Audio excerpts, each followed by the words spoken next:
আসসালামু আলাইকুম। আজ আমরা শিখব প্রিমিয়ার প্রোতে কিভাবে এরকম একটা জুম ট্রান্সলেশন ইফেক্ট বানাতে পারেন।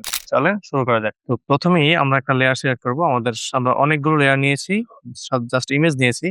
তো সেখান থেকে একটাতে আমরা একটা ইফেক্ট এপ্লাই করব। ইফেক্টটার নাম হচ্ছে ট্রান্সফর্ম। আমি আগে লিখে রেখেছি যার জন্য এখানে আছে। ট্রান্সফর্ম আমরা এপ্লাই করব। এপ্লাই করার পরে আমরা ইফেক্ট কন্ট্রোলে যাব। তারপর ট্রান্সফর্মে আমরা কি ফ্রেমিং করব স্কেলে। ট্রান্সফর্মে স্কেলে আমরা কি ফ্রেমিং করব। ১ম এ শুরুতে আমরা 100 রেখে এখানে স্কেল আ একটা কিফ্রেম বসাবো। তারপর একেবারে শেষের দিকে গিয়ে আমরা আরেকটা কিফ্রেম বসাবো। সেখানে আমরা এটাকে ২০০ করে দেব।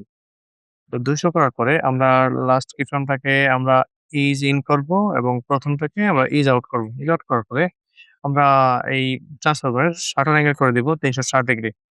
করার পরে আমরা এই পুরো ইফেক্টটাকে আচ্ছা আগে দেখাই কি হইছে। দেখেন শুরুতে এরকম ছিল। এটা একটা এই যে ব্লারি হয়ে এটা দেখেন পরের ফ্রেমে যাচ্ছে। তো এই সেম কাজটা আমরা সবগুলো লেয়ারে করব। কি করব এখন?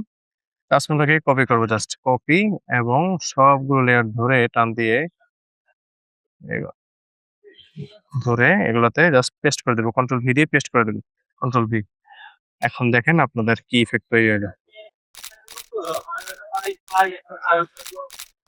সুন্দর না?